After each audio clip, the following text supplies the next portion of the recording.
بندہ ہے، تو یہ آپ لوگوں کے ساتھ جو ہے کھٹمنڈو جائیں تو آپ ان کا خیال رکھیں. تو ان لوگوں نے بڑا اچھا ویلکم کیا، انہوں نے کہا کہ ٹھیک ہے.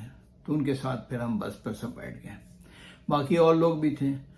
وہاں سے ہمارا سفر شروع ہوتا ہے بیر گنج سے کھٹمنڈو کے لیے. بالکل صحیح اس سیکورٹی گارڈ نے کہا تھا کہ تقریباً 10 چیک پوسٹ ملے راستے میں، اور اس چیک پوسٹ کے پر آ کر وہ سیکورٹی گارڈ، پولیس گارڈ جو ہے وہ آتا تھا اور آ کر کے یہ پوچھتا تھا اس میں کوئی پاکستانی تو نہیں ہے، اس میں کوئی پاکستانی تو نہیں ہے. تو ادھر ڈرائیور بھی اور سب لوگ کہتے تھے یہاں پاکستانی ہے، سب انڈین ہے اور کھٹمنڈو جا رہے ہیں. تو وہ وہاں سے اس طرح سے ہم پہلا چیک پوسٹ، دوسرا، تیسرا، چوتھا، اس طرح سے کرتے کرتے ہم چیک پوسٹ سارا کلیئر کیا، اور شام کے 6 بجے ہم کھٹمنڈو پہنچتے ہیں. کھٹمنڈو پہنچنے کے بعد ظاہر سی بات ہے کہ آئی واز ہیپی کہ کم از کم کھٹمنڈو تو پہنچے ہیں. کھٹمنڈو پہنچنے کے بعد جو ہے میں نے ایک ماڈریٹ سا ہوٹل لیا وہاں کہ رات گزارنا تھا. دوسرے دن ہمیں ایمبیسی میں جانا تھا رپورٹ کرنے. تو میں نے 2 نائٹس کے لیے وہ ہوٹل لیا اور فریش اپ ہو کر کے رات کا کھانا وانا کھا کر کے سو گئے. صبح میں اٹھتے ہیں، اس کے بعد جو ہے ٹیکسی لی اور وہاں سے سیدھے پاکستان ایمبیسی پہنچے. پاکستان ایمبیسی میں اور بھی بہت سارے لوگ وہاں پر موجود تھے جو ریپیٹیشن کے سلسلے میں وہاں پر آئے ہوئے تھے، اور چونکہ اس وقت فلائٹ بند تھی، یعنی لفٹنگ اس وقت بند تھی، تو اس لیے کچھ لوگ جو ہے نا وہاں سیگریگیٹ ہو گئے تھے. تو اینی ہاؤ بہت سارے لوگوں سے وہاں میری ملاقات بھی جو ڈھاکہ سے بھاگ کر کے یہاں پہنچے تھے. سب سے پہلے تو میں ان کے نوٹس بورڈ پر جا کر کے دیکھا کہ ہمارے ریپیٹیشن کی لسٹ میں کون کون ہے اور کس طرح سے وہ ارینجمنٹ ہے. تو وہاں دیکھا کہ ہماری والدہ کا نام ہے اور ہم تمام لوگوں کا اس میں نام ہے کہ they are Pakistani, general Pakistani, اور ان کو جو ہے یہاں سے ریپیٹیشن پاکستان کے لیے کر دیا جائے. بہرحال میں نے وہ نمبر نوٹ کیا اور نوٹ کر کے وہاں ان کے جو کاؤنٹر آفیسر تھے ان سے میں نے کہا کہ دیکھیں میں یہ ہوں، میرا نام یہ ہے، میری والدہ کے نام سے یہ ریپیٹیشن کا وہ آرڈر آیا ہوا، تو آپ جو ہے میری جو بھی فارمیلٹیز ہے وہ آپ کر دیں.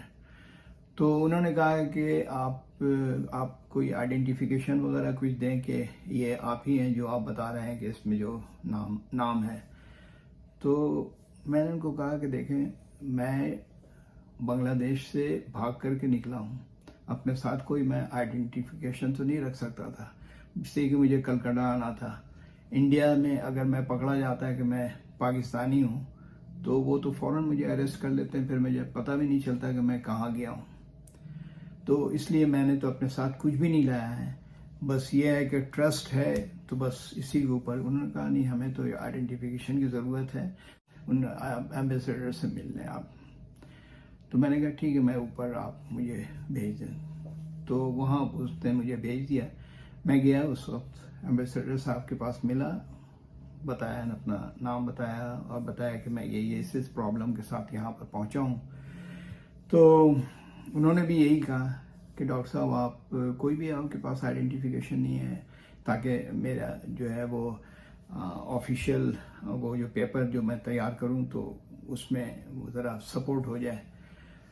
تو پھر ان کو میں نے بتایا کہ دیکھیں میں بھاگ کر کے اپنی فیملی کو لے کر جس پریشانیوں میں وہاں سے نکلا ہوں بنگلہ دیش سے، کس طرح کلکتہ پہنچا اور پھر کلکتہ سے کس طرح مظفر پور پہنچا، تو میں اپنے ساتھ تو کوئی آئیڈینٹیفیکیشن رکھ ہی نہیں سکتا تھا. میرے پاس جتنے بھی ڈاکومنٹس، جتنی بھی چیزیں تھیں وہ سب میں نے ڈھاکہ سے وہاں کراچی بھیجوا دیا تھا.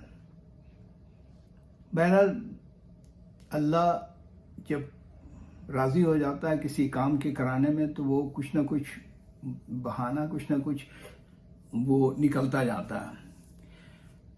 بہرحال انہوں نے کہا کہ میں نے کہا کہ دیکھیں مجھے تو بہت سارے لوگ جانتے ہیں چونکہ میں وہاں ریلیف کیمپ کا ڈاکٹر بھی تھا، انچارج بھی تھا وہاں، اور کچھ ڈاکٹروں کو بھی میں جانتا ہوں.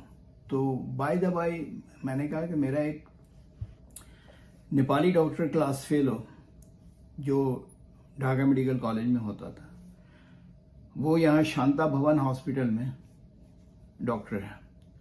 تو جب میں نے یہ نام لیا اس کا کہ ڈاکٹر سلیم جو ہے وہ شانتا بھون ہاسپٹل میں پریکٹس کر رہا ہے, جاب کر رہا ہے یہاں پر, تو وہ بڑے خوش ہوئے. انہوں نے کہا یار وہ ڈاکٹر سلیم تو میرا جو ہے نا فیملی ڈاکٹر ہے.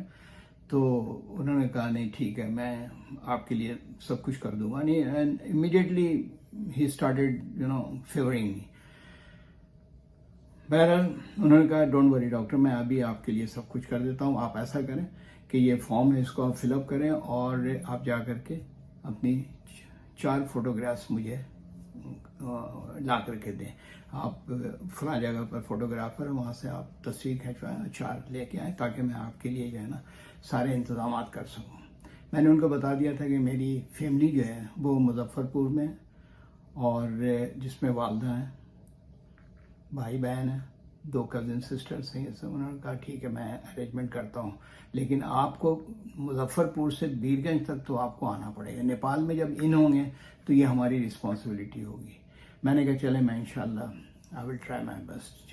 ناظرین, یہاں پر ہم پارٹ 2 ختم کرتے ہیں اور اس کے بعد انشاءاللہ پارٹ 3 جو ہے وہ اپلوڈ کرتے ہیں, اور امید ہے کہ آپ کو پارٹ 2 بھی پسند آیا ہوگا.